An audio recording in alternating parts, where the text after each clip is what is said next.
Thank you so much for joining today's lesson. Remember to subscribe. Remember to share so that you may invite a friend. Let me bring to your attention our number here. This is our consultation line, 0704 15 33 66.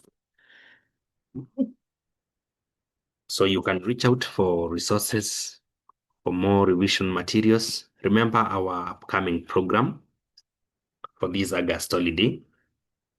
You need to reach out through the same number so that we may enroll you at a very little registration amount. Then you get to receive the best from the best facilitators in the country. We've actually managed to talk to the best teachers for these several subjects, and these are the people who are going to equip you in everything. So please reach out, and you shall not regret joining us. Remember, Form 2s, Form 3s, and Form 4s are all encouraged to join. Actually, a Form 2 is going to be the best beneficiary because you are getting the best knowledge at a very early stage such that you start applying in advance. So let Form 2s be encouraged to enroll to our program for betterment of their performance. Now back to the KCSE 2024. This is the last year's paper. We're going to see what the previous class was given. Number one, without using mathematical tables or calculator, evaluate. So the first evaluation is 0.13 times 0.3 minus 0.003 divided by 0.9. The first thing, according to the numerator, let's solve the numerator first. We'll start by the multiplication because there's multiplication and subtraction. So we start with 0.13 times 0.3. Remember, you've been told not to use a calculator. Therefore, you shall use 13 times 3 first to give you 39. Then, now we go to the number of decimal places. 2 in the first number and 1 in the second number. So 3 decimal places, 0.039.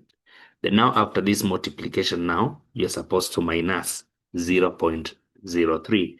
So 0.039 minus 0.003.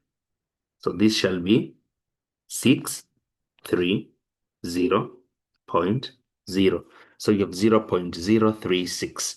Now that is from the numerator. At this stage now, we can combine it with the numerator. We can combine the numerator and the denominator. Remember, on the denominator, we don't have a lot of work. It's only one term. So we pick just one term. Okay. Yeah, no more workings for the denominator. Remember again, this we are doing without a calculator or a math table. So we can make them whole numbers by multiplying by 1,000. 1,000 because the numerator is having 3 decimal places. The denominator is having 2. Therefore, we go with the part with a small, which has more decimal places, and that is the numerator. So numerator guides us to multiply by 1,000. It becomes 36. When we multiply the denominator by 1,000, it becomes 9 times 10. Yeah, it becomes 9. We do away with the denominators, but still we remain with a 10. Whatever multiplies the numerator must also multiply the denominator to ensure that the value of the number is not affected. So 9 now can be divided by 36, whereby by 3 we get 3, and by 3 we get 12. By 3 once again, by 3 we get 4. So we're having 4 out of 10. And we've been advised to leave the answer in decimal form. So this is 0.4. We are supposed to leave the number in decimal. Remember to subscribe to this platform. Remember to invite a friend to Shifting Grades. We are giving you the best here. If we are told not to use a calculator, not to use a mathematical table, we ensure that we arrive at the answer without using those tools. So please don't embrace any shortcut to answers, because shortcuts in mathematics will definitely deny you the marks. For you to get marks, for you to secure marks in mathematics, embrace the right procedure. Shortcuts will deny you marks. They are not the best. Shortcuts in math are not the best. So don't feel too wise, such that when told not to use a calculator, you feel that there are some steps you can apply it and the examiner will not recognize. Yes, you might escape sometimes, but it is not advisable. It is not advisable. You can comment to this platform. Let's know where you're watching us from. Let's know whether you are getting something tonight. Please submit your comment, submit your appreciation. Remember, there is the currency option on our comments. You can use it to send your gift to us. Our M-Pesa number, which is also the consultation line, is very active. Very active M-Pesa number, so you can make use of it. Look at the second question. Simplify the expression 4x squared minus 9, then divided by 2x plus x minus 6. We start by working on the numerator first, whereby we are supposed to simplify 4x squared minus 9. When you look at the nature of the expression on the numerator, it's what we call a difference of two squares. And to factorize a difference of two squares is factorized in one step. You don't struggle. You struggle not. Whereby you talk about now 2x minus 3, then the same terms, but now with a positive. See that? But now with a positive. So generally, I would say this with a difference of two squares. A difference of two squares is whereby two terms have been separated by a minus, and the two terms are such that each is a perfect square. We can find a square root for each. Like 4x squared and a 9. They can both give us a perfect root without decimals, without all that. So if it's a difference of two squares, to factorize, you need xy, then the same terms, but now with a plus. So this is the general quadratic identity that enables us to keep factorizing differences of two squares without struggling. Let's get now to the denominator. The denominator is quadratic. 2x squared plus x minus 6. Here we need a product of a times c, whereby it is 2 times negative 6, negative 12, and a sum of the value at b, coefficient of x, which is just 1. So two factors, which when multiplied, they give us negative 12, and when added, they give us 1. This is 4 and negative 3. Product negative 12, sum positive 1. So now we replace x with 4 and minus 3. This way, we rewrite now 2x squared plus 4x minus 3x minus 6. You see, we have just written 1. We are rewriting 1. We've not changed the value of this expression. We are just rewriting 1 so that we may be enabled now to factorize. Now, after re-expressing the expression, we need now to factorize from the first two. From the first two, we can factor out 2x. Whatever is common is 2x. So that will remain with x plus 2. That 2. Then in the second pair of terms, what we factorize is a negative 3. After that, we shall remain with x and a positive 2. You see, whatever is in the first bracket is also repeated itself in the second bracket. So inside the brackets, we can extract x plus 2. And outside the brackets, we are having 2x and a negative 3. Now, the denominator is fully factorized. Fully factorized. Now we can combine numerator, denominator. From the numerator, factorized form is here. 2x minus 3,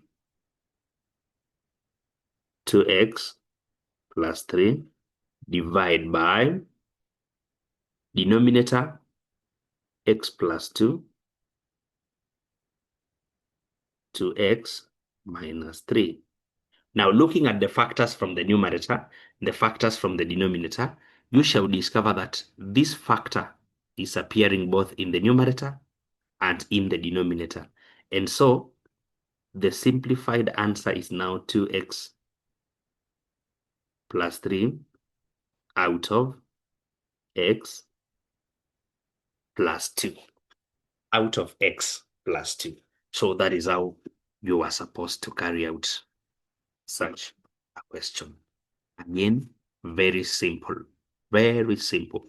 So the KCSE 2024, I would say, okay, though 2 questions are not enough to conclude, let's continue looking at the paper.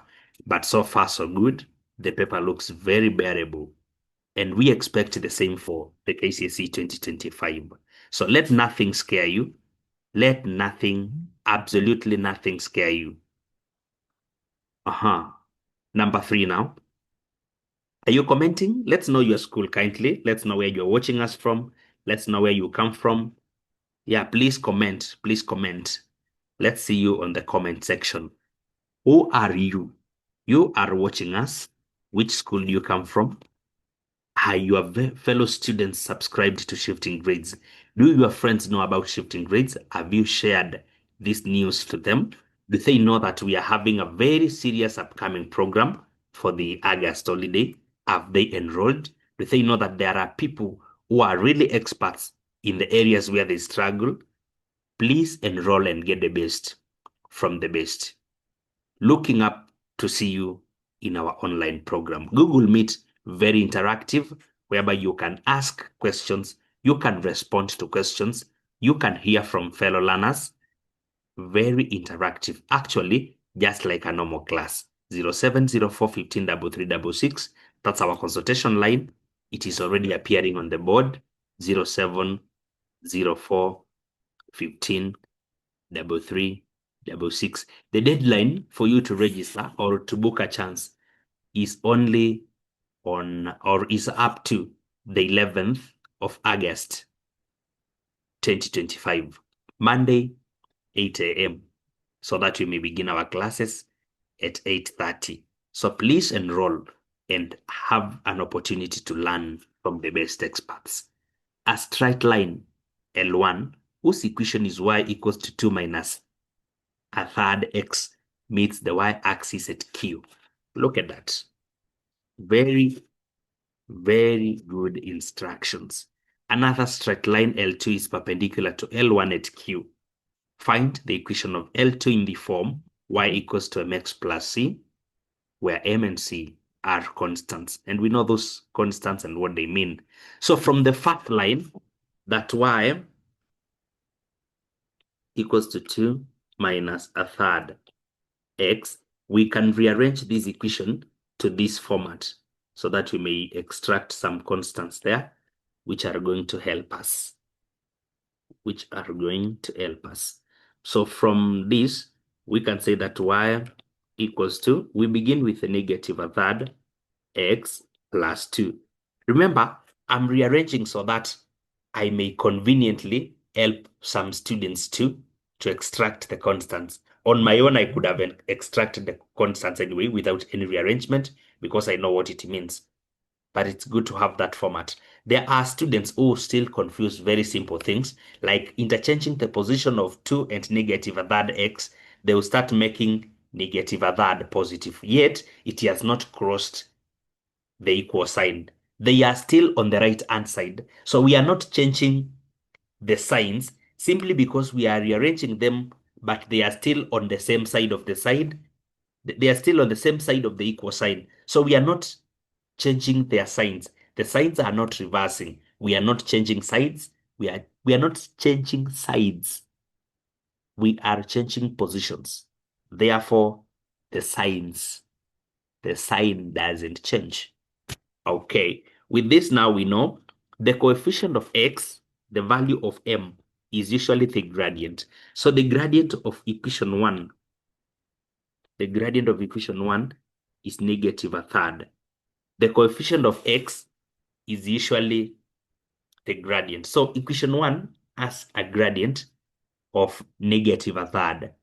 Now, it is also having a y-intercept. Where the line cuts the y-axis is a point that we call the y-intercept. So it has a y-intercept, which is equivalent to 2. If it cuts the y-intercept at 2, this way, the line cuts the y-axis at 2. That is what it means by y-intercept. If it cuts the y-axis at 2, then it means the coordinates of Q, which is our y-intercept, is going to be coordinate 0, 2, because along the y-axis, the values of x are 0. So it's 0, 2. Now, the other line is perpendicular at this point, which means it also passes through Q. So we have a line 2, which has a gradient 2. And the gradient 2, because the two lines are parallel, no, perpendicular to one another, we are supposed to know something about perpendicular lines. Perpendicular lines are such that the product of their gradients should give us a negative 1. If the product of their gradients should give us a negative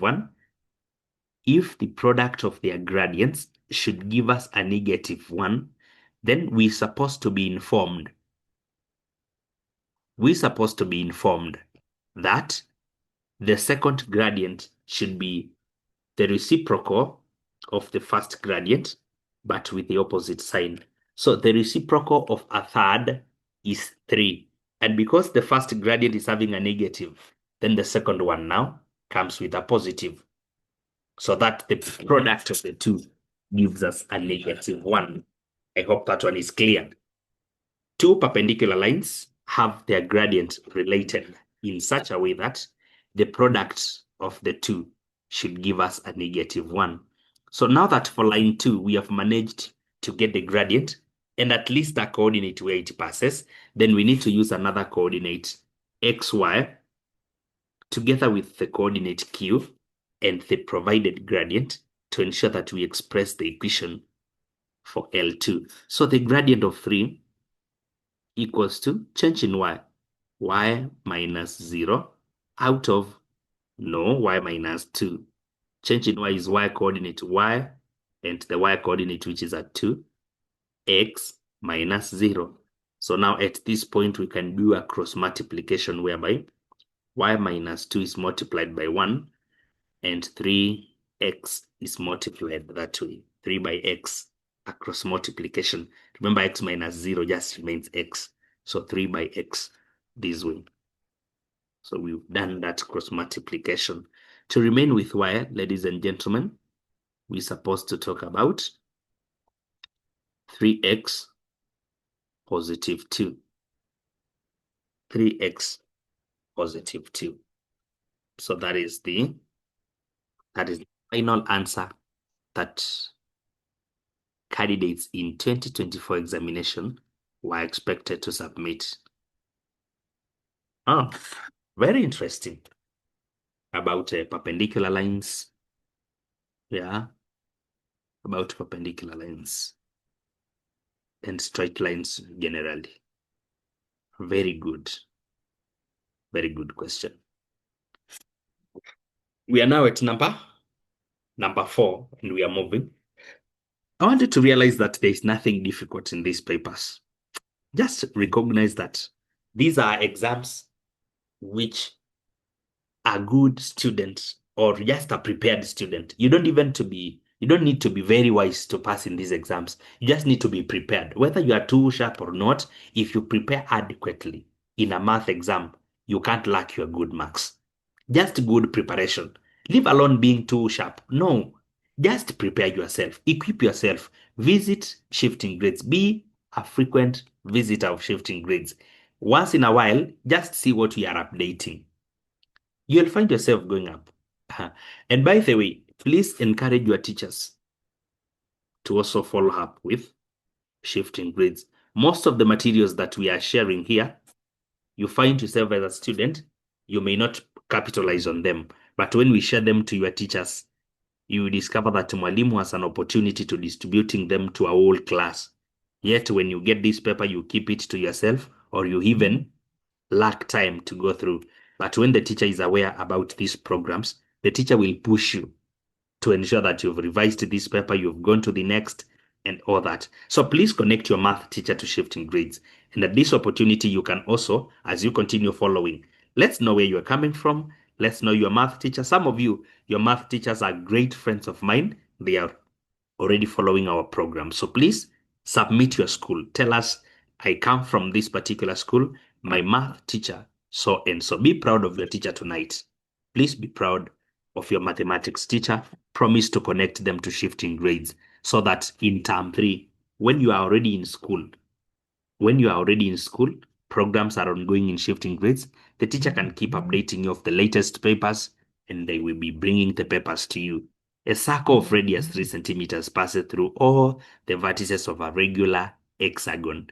Determine the area of the circle that lies outside the hexagon. Again, a very interesting question. A very interesting question. Can I sketch the information? Do you know that 3/4 of the concepts in math can be made simpler than how they look by just putting the information in a diagram? Sketching the instructions simplifies the question. When information is sketched, it becomes halfway solved because you make it easier to understand. Look at a student who watches at this question. You just read this question, then you don't have ideas about putting it in a diagram. How will you solve? Like, surely, just from the skies, how can you handle this information from the space? No, you need to come up with a diagram. Ladies and gentlemen, sketching information is very instrumental when it comes to mathematics. Can I show you how to make it very simple?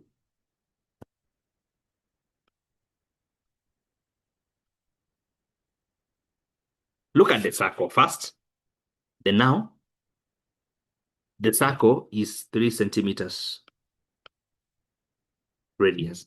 Then now, there is a regular hexagon. A regular hexagon. Do you know that an hexagon is a figure? An hexagon is a figure which is 6-sided. And it is regular, meaning that all the angles are equal, and apart from the angles, the sides are also equal in size. So we're going to have the sides here. We shall have the sides. Remember, for us to get the interior angles 180, for us to get sum of interior angles, we need 180 in an hexagon or in any polygon. So for hexagon, we talk of this -2, sorry. So we shall be having 180 by 4, which is 720. 720 degrees is the sum of interior angles in an hexagon. There is a reason why I'm doing that. Because I want to come up with a sketch, I must ask myself, if the angles are giving us 760 and they are 6, what about each angle? We take 720, you divide by 6 angles. You discover each is 120 degrees. So now, when we measure 120 degrees internally, we'll be able to come up with a very good sketch a very good sketch. So we measure 120 that way. We measure 120 like that. Then at that point, we also measure 120. Remember, this is just a sketch diagram. It's good for you to know that we are doing diagram sketching, not diagram drawing. We are not drawing. We are sketching information. We are just sketching information. So what we are coming up is a sketchy diagram. A sketchy diagram.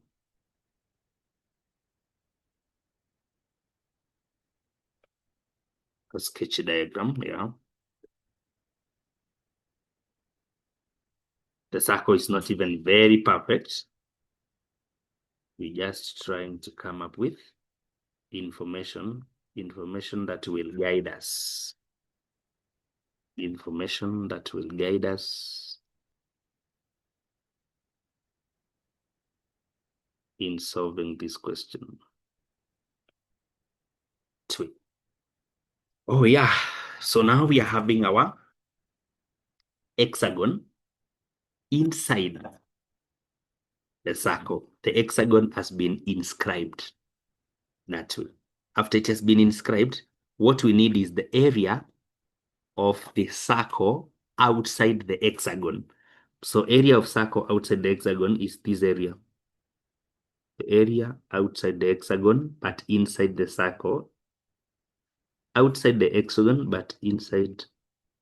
Outside the circle, inside the circle, outside the hexagon.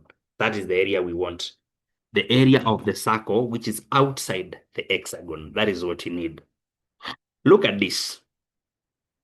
For the hexagon, it can be divided into 6 equal triangles.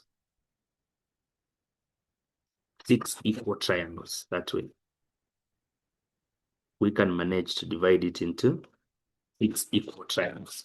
So we can deal with this triangle that I'm calling ABO or AOB. Then we ask ourselves, at the center of the circle, we have 360. If we are dividing into equal 6 triangles, then each triangle will be having 60 at the center. We'll be having an angle of 60 there because at the center we have 360 and we are dividing into 6 equal triangles that way. So remember, this is equal to this one. It is radius, so 3 centimeters, 3 centimeters. So now we can use this information now, which looks already sufficient for me. This information is sufficient. We can get the segment here by taking sector minus triangle. So let's get the segment, the minor segment here. It requires 60 over 360 pi. We've not been given pi, so we can choose 22 over 7 at this point. R squared, 360 pi r squared, that is area of the sector, minus the triangle of one side times the other side, sine of the angle between them. The angle between them is 60. That way. So sector minus triangle will give us the minor segment, the small shaded part. So 60 multiplied by 22 multiplied by 3 by 3 divided by 360 by 7. This gives us 4.714. 4.714 minus half multiplied by 3 by 3, then the sine of 60. This gives us 3.8971 or 397. We can stick to 4 significant figures. Yeah, let me have it that way.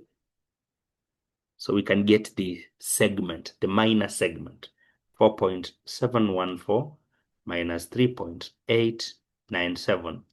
So this is 0.817 square centimeters. But now this is just one of them out of the total, which are 6. So we have 6 such areas. So we take now 0.817. We multiply this by 6 of them.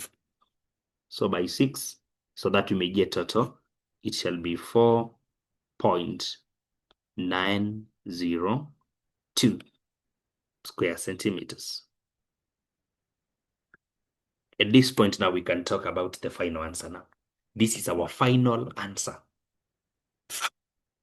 Very good work. Well organized. Actually, I would encourage my followers to just be good organizers of their work. Just put your work down like shifting grades, and you'll find yourself scooping all the marks. All the marks. Just as we go to number 5, I would like to know, how have you been subscribing to Airtime? How have you been purchasing Airtime from your M-Pesa to the lines? How do you manage that? And here comes a very simple model whereby you need to go to your M-Pesa, the Lipa na M-Pesa option. The pay bill number is 737356. And actually the name that will come is shifting grades still. So you put the number that you're purchasing Airtime for, the number that you're purchasing the Airtime for, you put it there as the account number.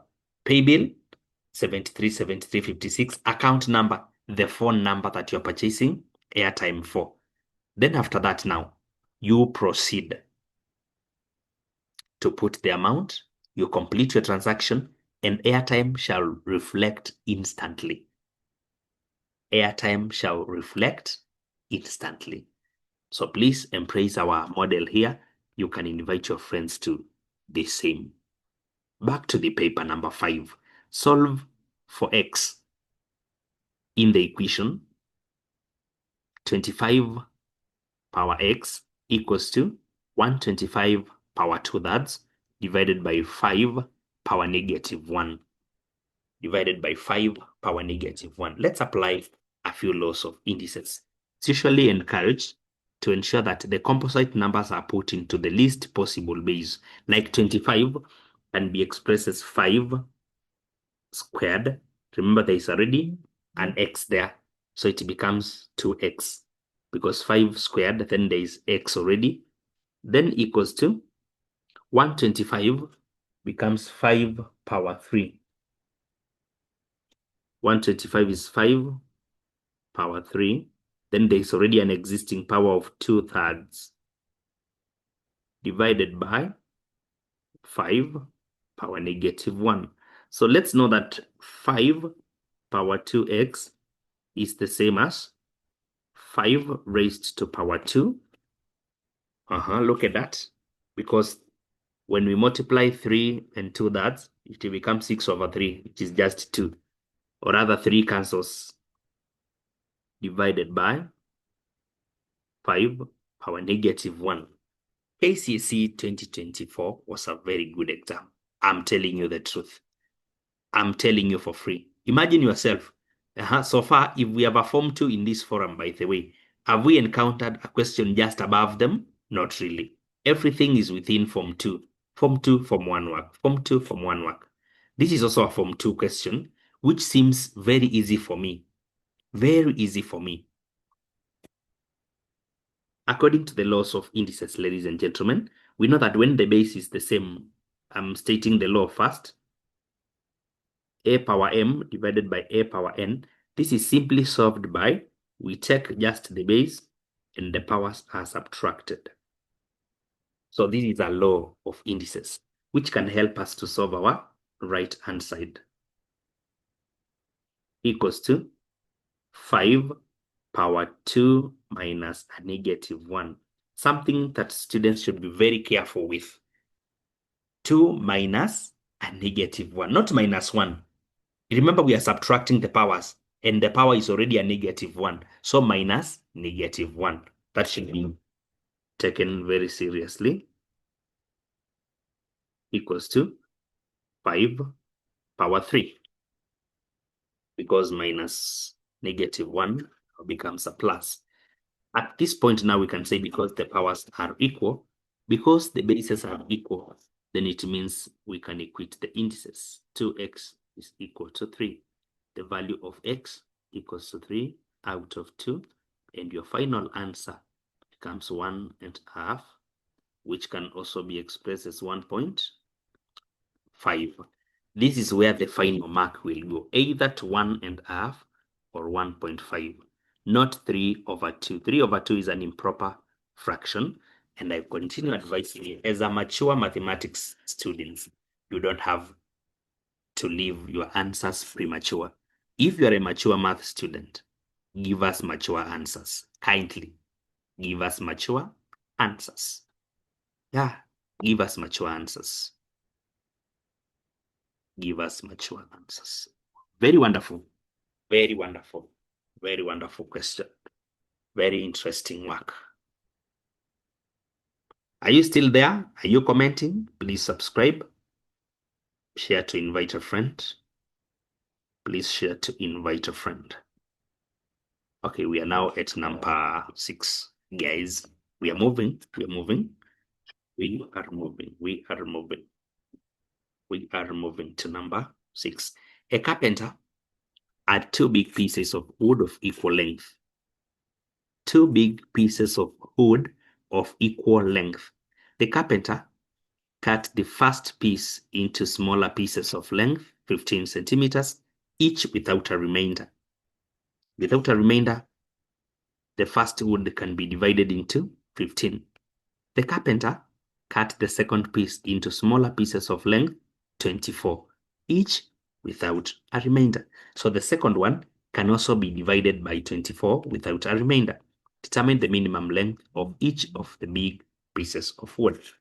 So, which is this big number, which can be divided without a remainder by both 15, because they are equal. By both, we are told they are equal lengths.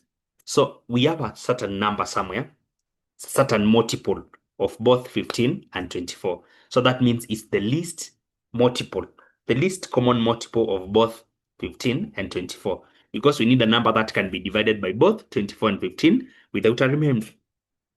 Minimum. So that means the LCM of 15 and 24. LCM, because we need a multiple.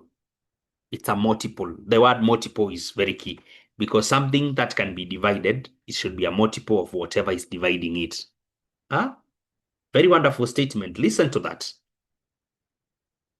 We need a length which can be divided by both 15 and 24 without remainder. So if it can be divided, it means it's a multiple of them. So a common multiple to both 24 and 15. So we can start factorizing the two numbers to come up with the least common multiple. The least prime factor is a 2. So 15 cannot be divided. This becomes 12. By 2 again, 15 cannot be divided. This becomes 6. By 2 again, 15 remains. This becomes 3. Now we go to the next prime factor, which is 3. 15 becomes 5, and 3 becomes 1. 5 is also a prime factor, so that we get 1, 1. So now the LCM is 2 times 2 times 2, and 3 times 5. This will give us the length of the hoods. So 2 times 2 times 2, then times 3 times 5. This gives us exactly 120 centimeters. So that is the length of the hood. The length of the hood. Still from one work, right? Still from one work. Guys, we are still in from one work. Very good work. Give us a comment, please. Give us a comment. Give us a comment. Remember over the weekend to ensure that you have enrolled to our programs. Over the weekend, which is going to be a very busy weekend. Over the weekend, please ensure to subscribe. Ensure to subscribe to our programs over the holiday. Make sure you utilize the holiday very well. A cylindrical container of internal radius 10.5 centimeters has a hemispherical base. hemispherical base. The container has water up to a height of 30.5 centimeters. Calculate the surface area of the container that is in contact with water, taking pi as 22/7. Again, these are questions on measurements, and it's always advisable to ensure that you sketch the information. Please just simplify your information. A cylindrical container. I'm trying to sketch the cylindrical container. Trying to sketch it. Trying to sketch a container. This is the base. But now at the base, it is hemispherical.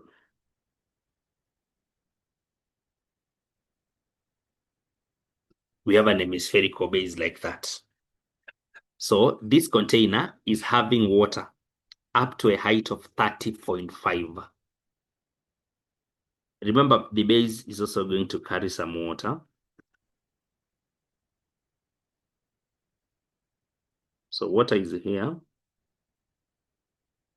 up to a height of 30.5. That way. 30.5. 30.5. That way. Then the radius is 10.5. 10.5 centimeters. So you're supposed to know that the hemisphere's depth is equal to its radius, which is also 10.5. 10.5. Therefore, now we shall split this into the hemisphere. I want you to understand this concept now. There is an hemisphere at the bottom. The hemisphere's radius.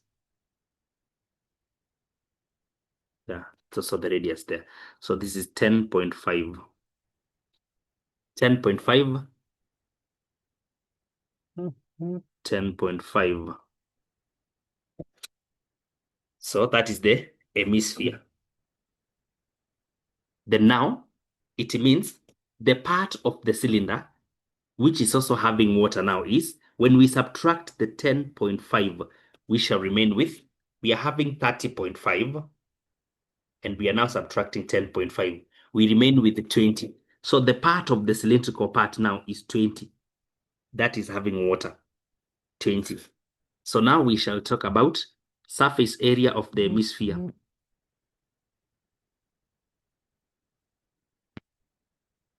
Surface area of the hemisphere shall be 2 pi r squared. 2 pi r 10.5 squared. What does this part give us? 2 times 22/7 times 10.5 squared. This giving us 693. 693 square centimeters. Then there is now the cylindrical part.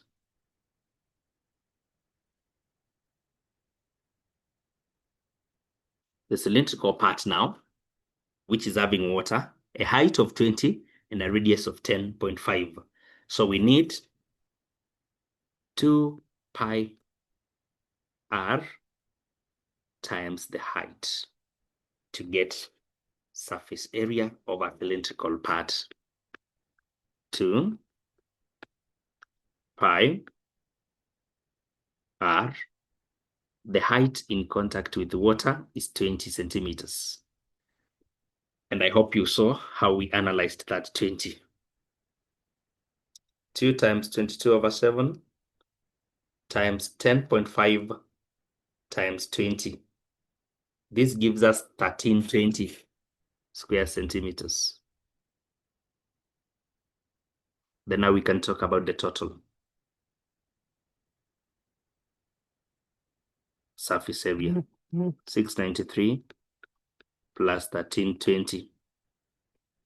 I know you can't believe that this is a KCSE paper, which appears so simple. 2013, the final answer.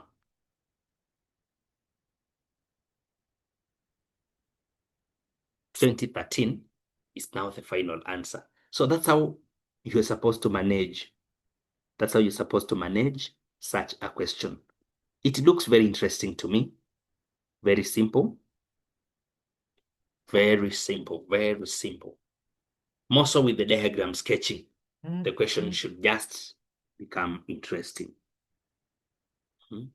This question should just be very interesting for you. Remember to subscribe, guys. Remember to subscribe to this platform. We are appealing to you guys to ensure that you subscribe. Please support this program by subscribing. By subscribing. Okay. Now at number 8, geometry. In the figure below, or in the following figure, points A and D are vertices of a trapezium. A, B, C, D. Parts of a trapezium, A, B, C, D. Lines DC, a DC that we don't know, is parallel to AQ, and AQ that we don't know. Then the length from D to C is 4 centimeters. DC 4 centimeters. Then point B lies on the line AQ such that the angle DCB is 90. DCB is 90. DCB is 90. So if DCB is 90, then it means now we can proceed to the other instruction. Using a ruler and a pair of compasses only, complete the trapezium ends, measure the length AB. Ends measure the length AB. So the length AB will take a mark. In this case, shall take a mark. Length AB shall get a mark on its own. Okay. So we supposed to know that we are measuring 4 centimeters first. We should know that the angle here is 30. So we ensure that DC is parallel. We first produce 30 degrees up there. We measure 30 degrees to ensure that we are consistently parallel. Consistently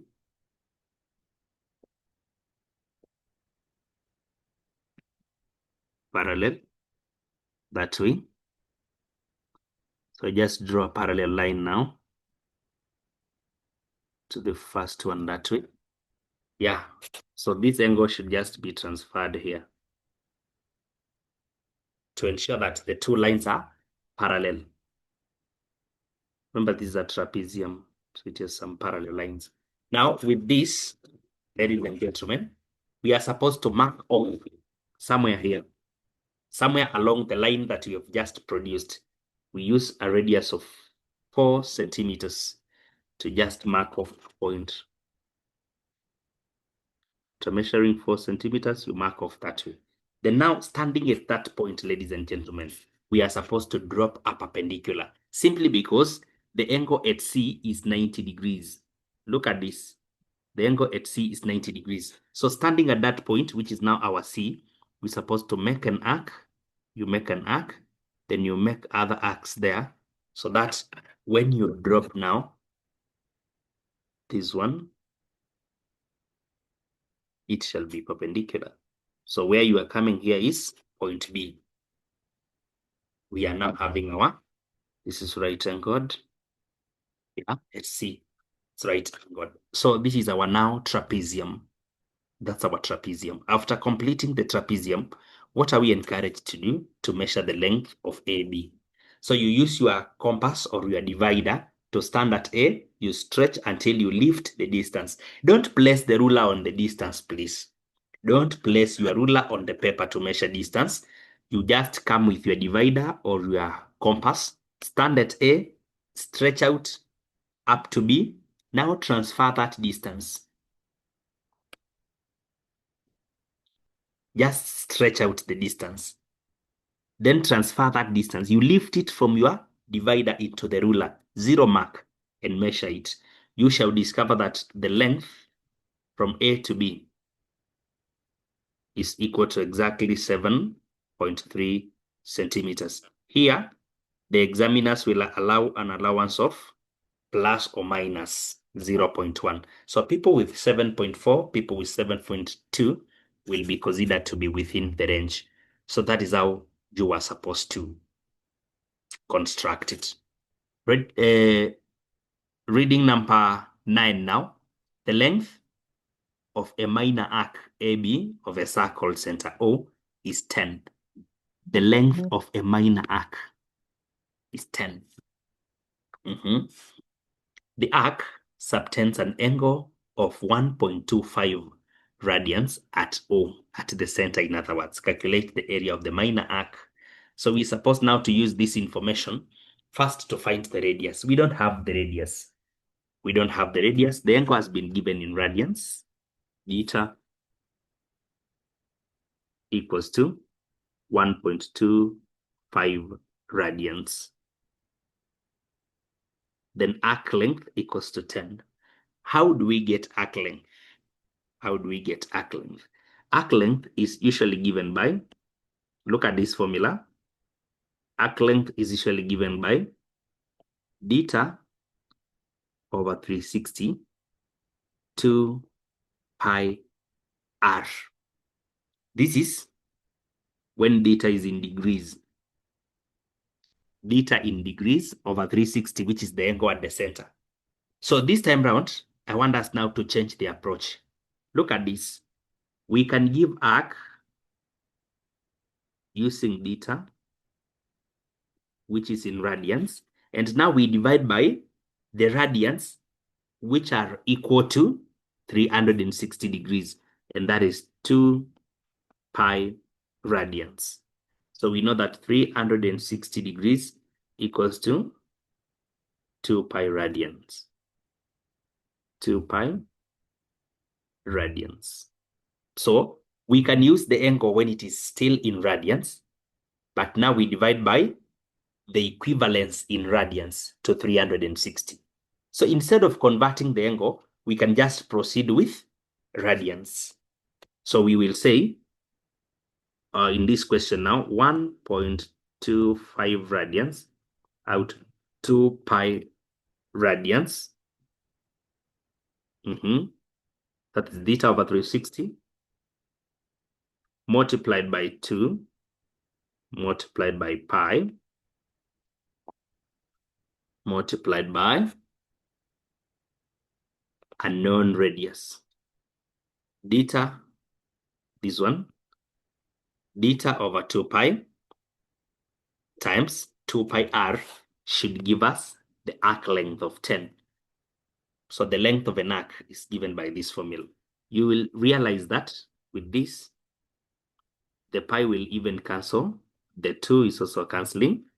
So radius becomes 10 over 1.5. 10 over 1.25, which is exactly 8. So the radius is 8 centimeters. If we go to the radius, ladies and gentlemen, if we go to the radius, ladies and gentlemen, we can now proceed to area. Area of a sector, area of the sector, which is now synonymous to this particular arc, will be given by beta, again in radians, out of 2 pi radians, which is now the equivalence of beta over 360 pi r squared. So we shall talk about 1.25 radians out of 2 pi radians times pi times radius. Radius is 8, squared. 8 squared. So what are we getting here? Again, the pi cancels. The pi shall cancel that way. Then we shall have 1.25 multiplied by 8 squared.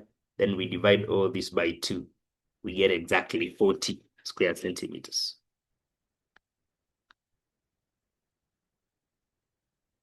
Square centimeters. Wow. Well organized work, ladies and gentlemen. Well organized work.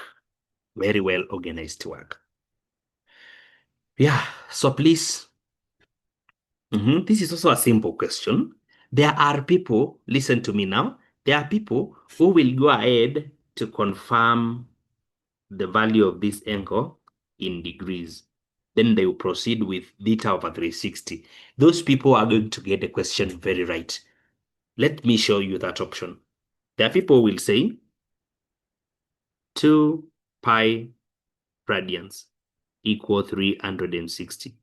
What about 1.25 radians? What is it going to be equal to? 360 times 2 times 1.25, then out of 2 pi. So this is a 360 times 1.25 divided by 2 times pi. I'm using the pi in the calculator. So I'm getting 71.62 degrees. So they proceed now with this angle and use theta over 360, 2 pi r to get radius.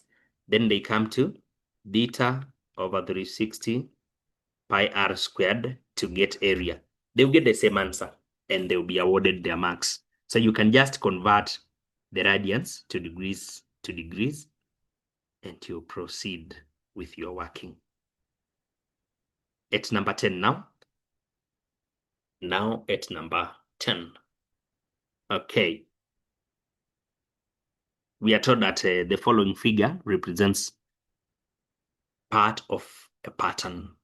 A line of symmetry, L1, of the pattern is also shown. It's shown that way. Complete the pattern and hence state the order of rotational symmetry of the patterns. Rotational symmetry of the patterns. So we can look at this. The first shape, this one, if we consider the symmetry of it, then the first image that appears in this pattern here, then now we check the angle between this. Check the angle here. When I try to measure that angle, I realize it is equal to 120. Yeah, 120. So from this line, I should measure another 120 so that I may establish the next pattern. I measure 120 again for me to establish another pattern. So I'm supposed to measure an angle of 120 that way. Then now, same pattern now. So repeated. So I will have this particular shape here. The particular shape will be implied here.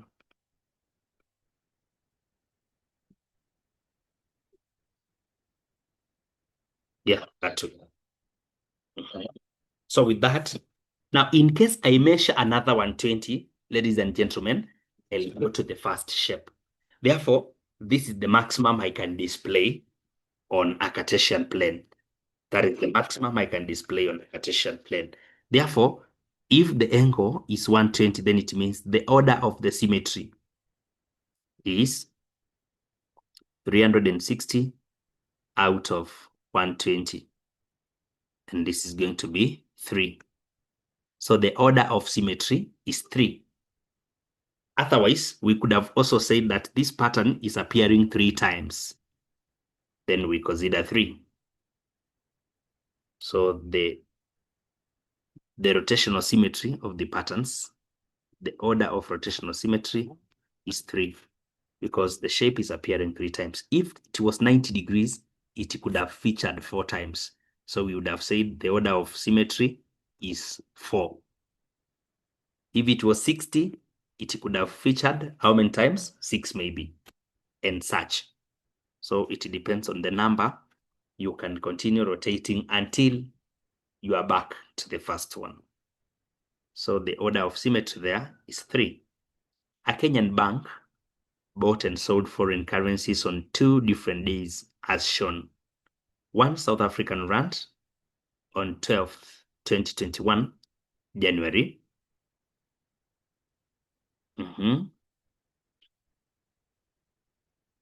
At 7.08, sold it at 7.10.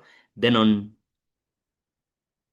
on date 12 February the same year, 100 Tanzania shillings went for 21.12, and the selling was 21.25. A South African tourist arrived in Kenya on 1st December 2021. Okay, it depends on it depends on the format of the dates. Maybe this is this can be 1st December, then the other one is 2nd December. Depends on the pattern, or it can be 12th January and 12th Feb. So as long as they are different days anyway, with 15,000 South African rands, he changed the whole amount to Kenya shillings. While in Kenya, he spent a total of 53,075 Kenya shillings and changed the balance to Tanzania shilling before leaving to Tanzania on 12th Feb 2021 or 2nd December 2021. Determine in Tanzania shillings the amount he received. So this is a commercial exchange rate. We are supposed to know that when you arrive at the bank, when you arrive at the bank,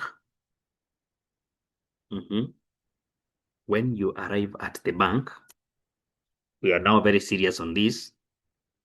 When you arrive at the bank and you want to change currency, you want to convert currency, you are having foreign currency. The bank buys the foreign currency from you. If you need Kenya shillings, you will sell to them the foreign currency and the bank will buy. So the bank is buying 1 South African rand at 7.08. And this gentleman is having 15,000 South African rands. So how much will the bank buy from him? Okay. Yeah, like after the bank has bought, how much will the bank give him after it has bought all of them? 15,000, and each is going for 7.08. So he's going to receive some Kenya shillings here. 15,000 times 7.08, which is 106, 200 Kenya shillings. This is the amount he received. Then now, while in Kenya, he spent a lot, but he had some balance. So 106, 200 minus 53,075. The balance in Kenya shillings shall be, subtract 53,075, and I'm getting 53,125. These are Kenya shillings. Now, this tourist goes again to the same bank. He is not done with touring the East Africa. So he is now transitioning to Tanzania and he's having Kenya shillings. He needs Tanzania shillings. The bank is going to sell Tanzania shillings to him. So the bank sells foreign currency. It shall sell to him. The first case, it bought.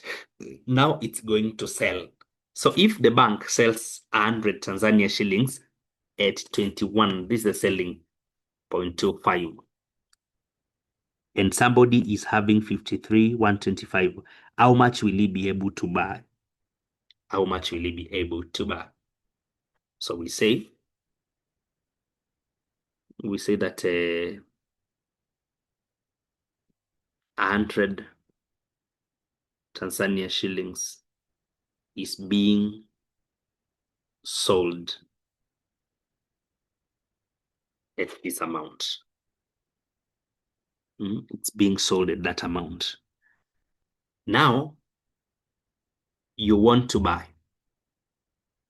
You want to buy. Okay, or we can say it means 1 Tanzania shilling is going for 0.2125 Kenya shillings. Yeah, that's how we can first interpret it. 100 Tanzania shillings are being sold at 21.25. That means 1 Tanzania shilling is being sold at 0.2125 Kenya shillings. And somebody now is having 53,125. How many Tanzania shillings will he be able to buy? If I tell you this, if I tell you that I'm selling some mangoes at 20 bob, I'm selling 1 mango at 20 bob, and you're having 100. How many mangoes will you be able to buy? I will divide. I will divide what you are having with the cost of 1 mango. Therefore, if 1 Tanzania shilling is being sold at 0.2125 and the guy is having 53,125, we are supposed to divide 53,125 by the selling price of 1 Tanzania shilling. So let us see the amount in Tanzania shillings that this guy will go with. This is becoming 250,000.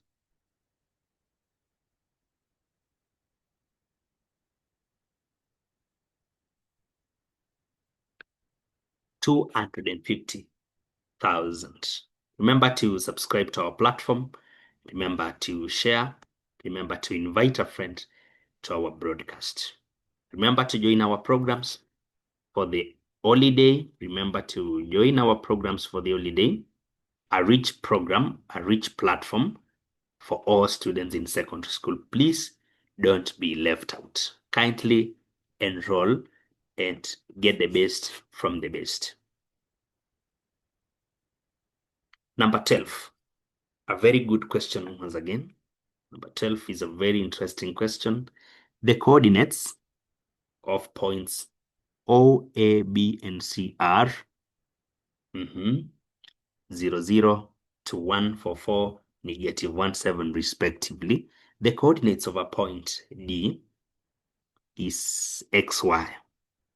Point M is the midpoint of line CD. The midpoint of line CD.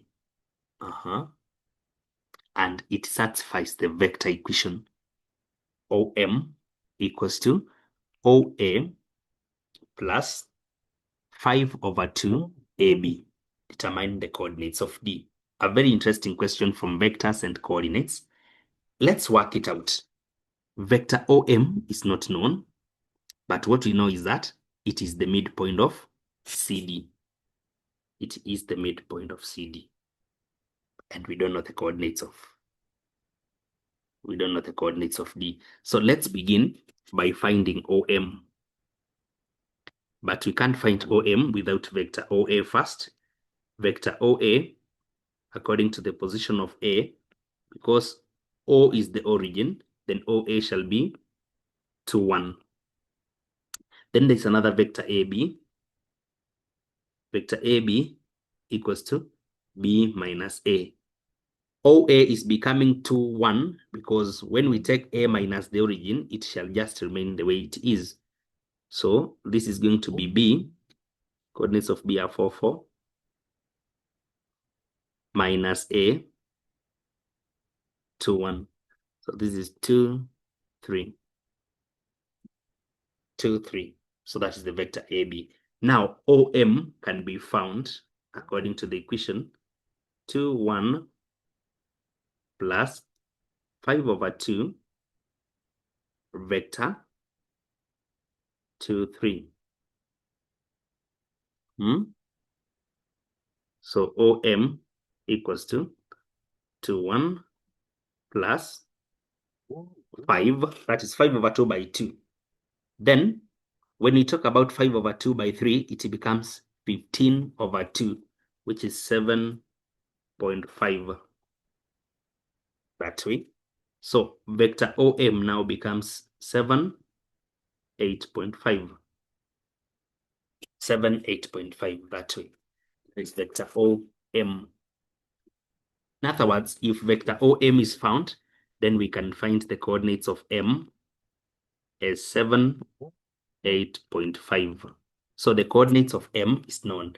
We want the coordinate of D. We want the coordinate of D. Aha.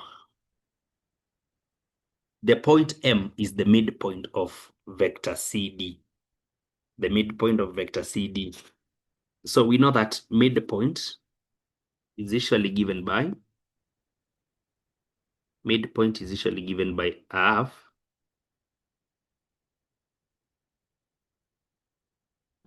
of x1 and x2 added, x1 and x2 added, then y1 and y2 added. That way. That's how we get midpoints. If that's how we get midpoint, then this one is already known. When we get the first x and the second x over 2, remember, M is a midpoint to what? To C and D. So C is coordinate -1, 7. That is C. Then D is coordinate XY. Then M is already found here.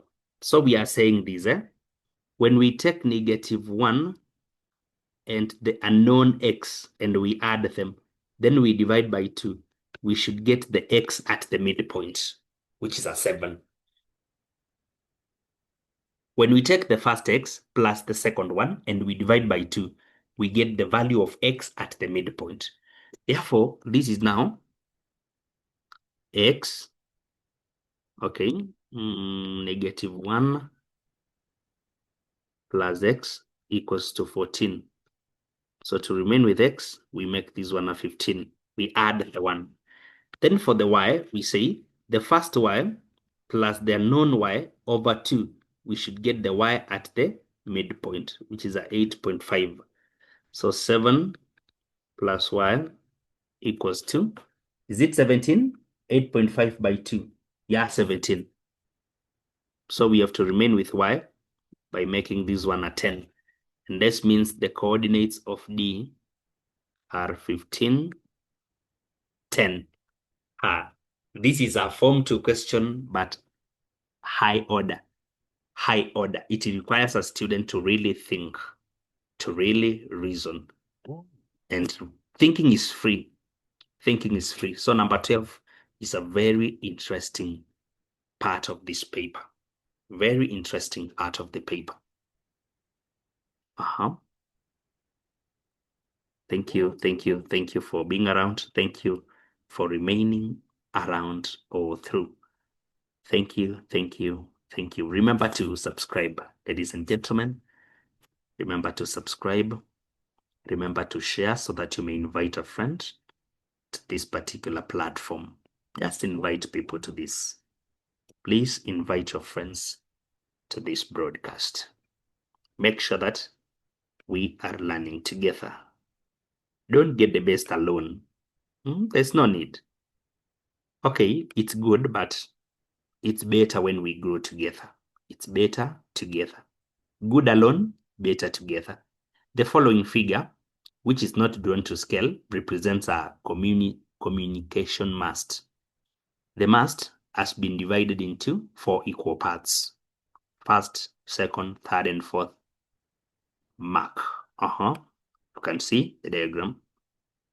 A point P is 30 meters from the foot of the mast on the same ground level. As you can see, 30 meters is already indicated. The angle of elevation of the third mark from P is 50. Third mark from P is 50. The angle of elevation from P is 50. That way, calculate the height of the mast, the whole of it. Calculate the height of the mast. Remember, these divisions are equal. Therefore, let's get the height from the foot of the mast to the third mark. We can apply trigonometry and say the tan of 50 equals to the opposite h out of the adjacent length.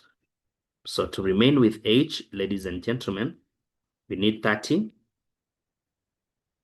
tan 50. What does this give us? 30 tan 50. I'm getting 35.75 meters. So now from the base up to the top is 35, up to the third mark is 35.75. What about the whole height? In other words, we can now, we were told that all these divisions are equal. This is just to confuse a student. So we go to ratios and proportions. We say 3 proportions are representing 35.75 meters. What about 4 proportions? All of them now to get the whole height shall be 4 times 35.75 and we divide by 3. So I take my answer, I multiply by 4, then I divide by 3. 47.67.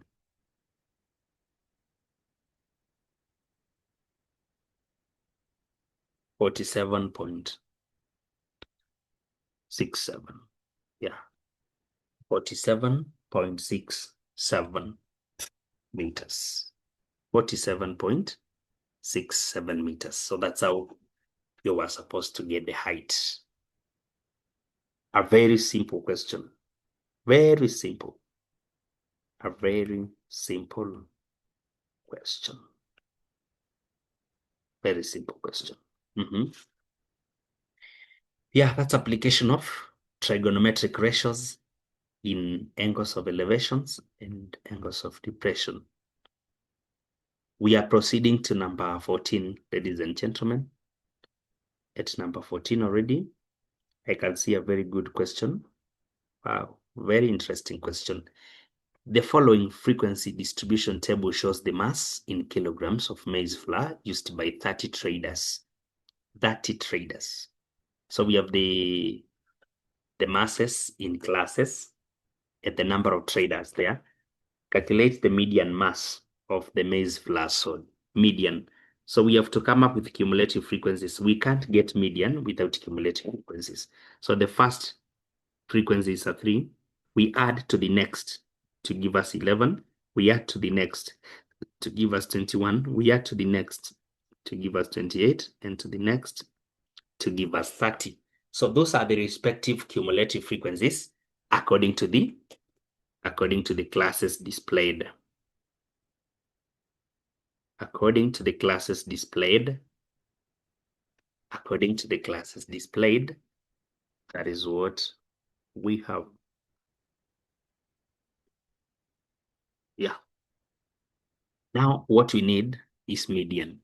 So the first thing we're supposed to do for us to get median, and I want you to listen to me very well, is to find the median class.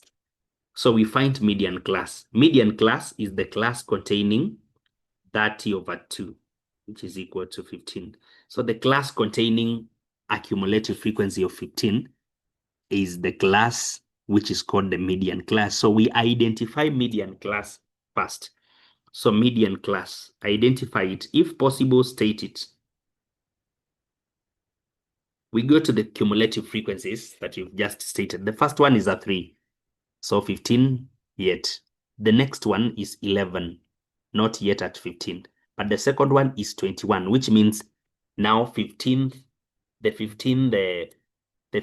trader is accommodated there in the class 30 to 39. That's our median class.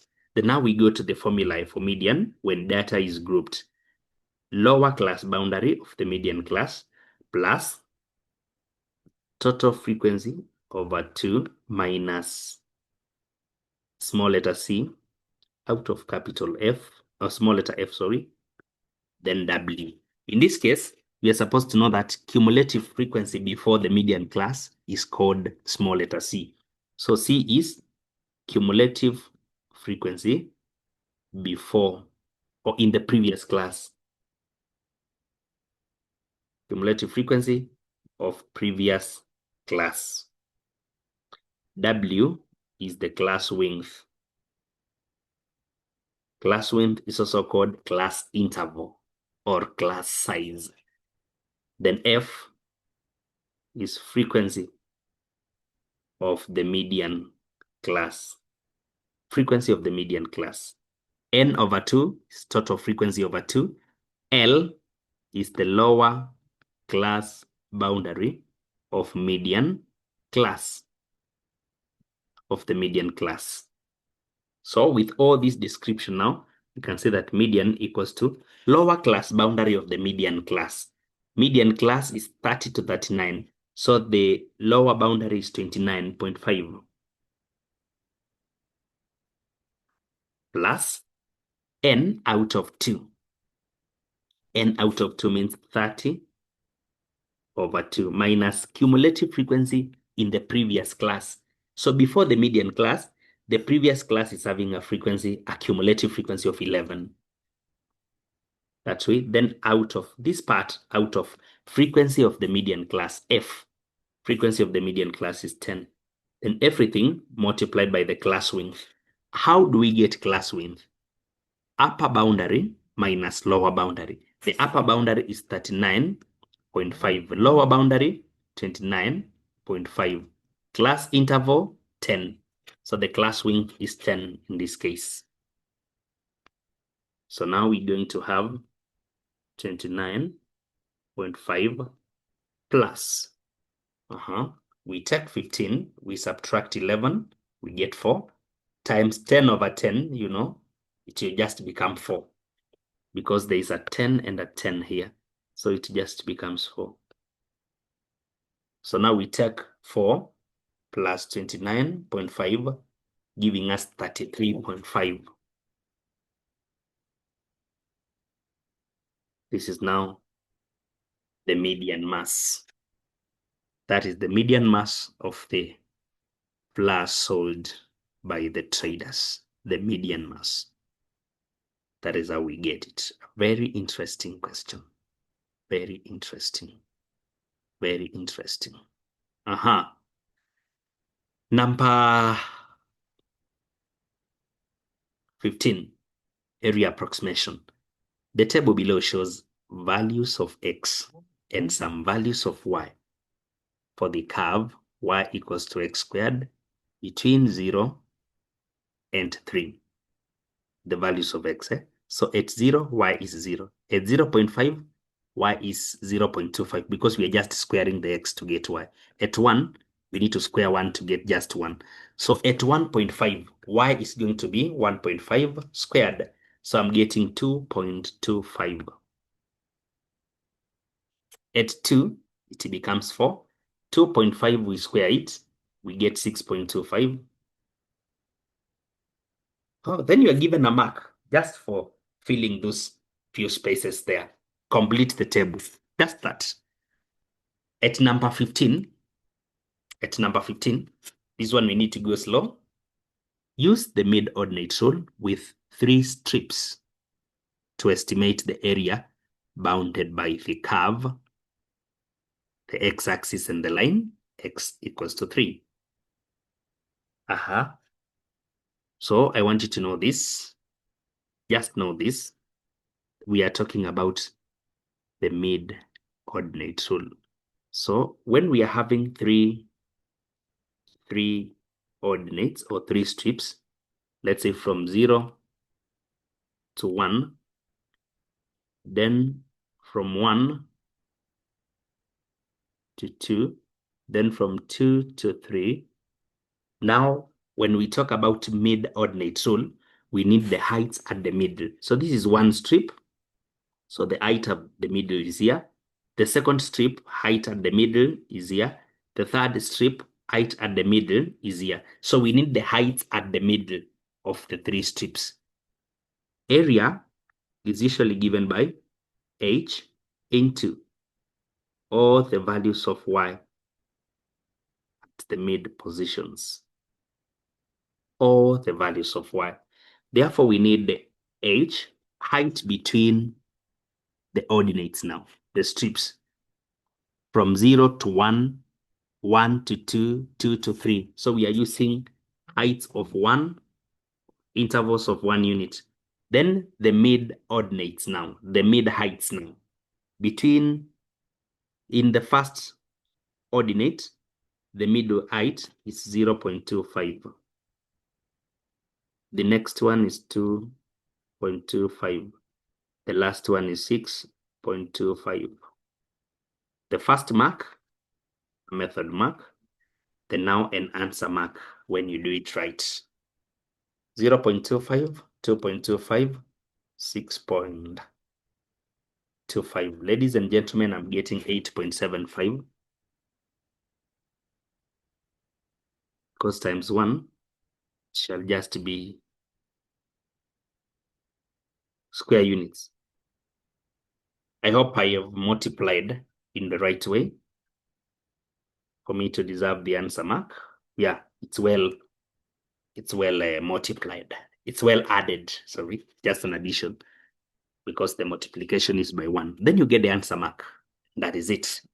These ones are independent marks. The first mark is independent, B1, because you don't have to show the squaring.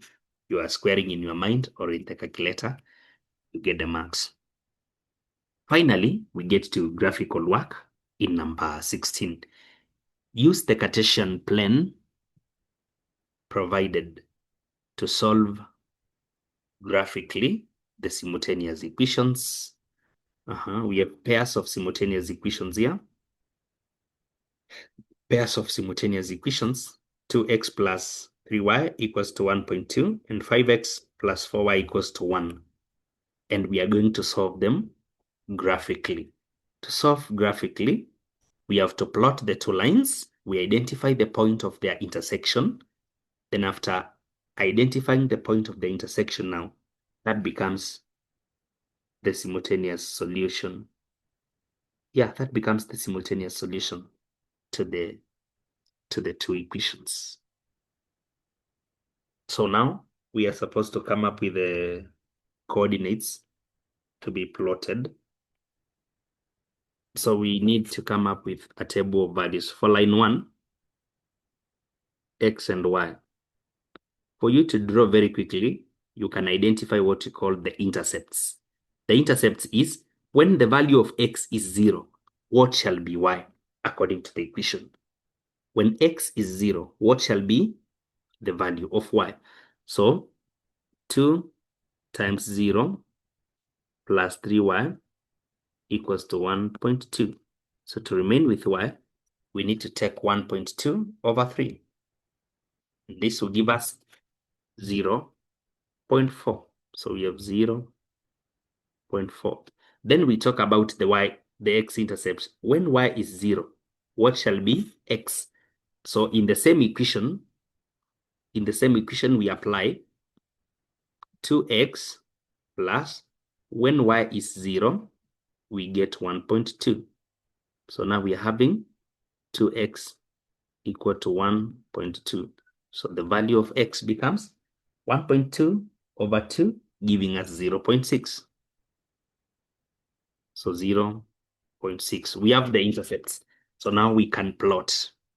You know, there is no table provided. So it's upon you to choose a table and the values according to your convenience and how it shall be very easy for you to plot.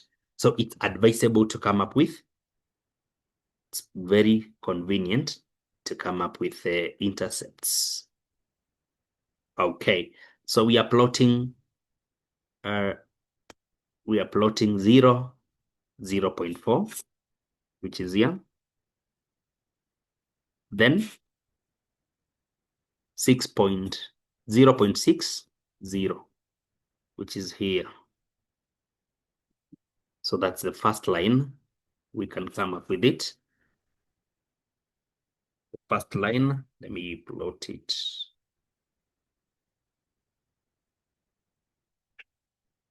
We draw the first line using the intercepts. Supposed to connect them using a very straight line and very carefully.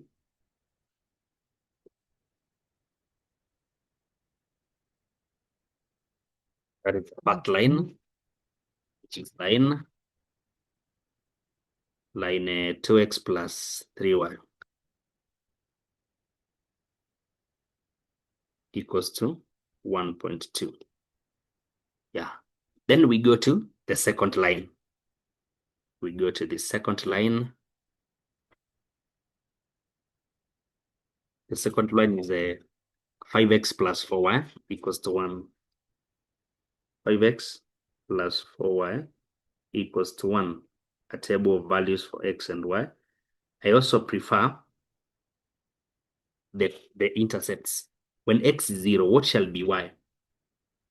5x plus 4y equals to 1. So I'm getting y equals to 0.25.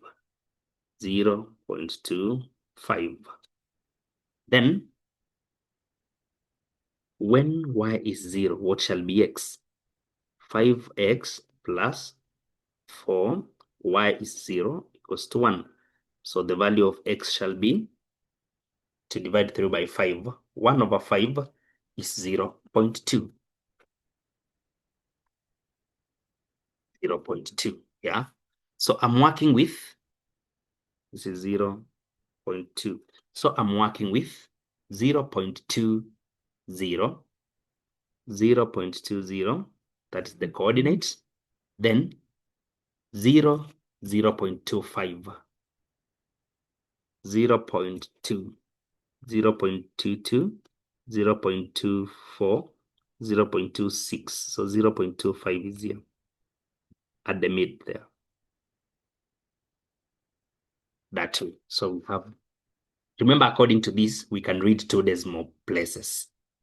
According to the scale here, we can read 2 decimal places. So now we need to connect the 2 intercepts again to come up with our line. To come up with our line, we need to connect this one very carefully.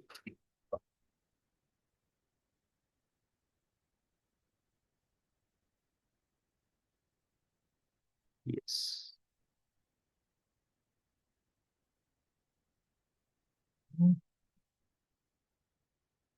This is the line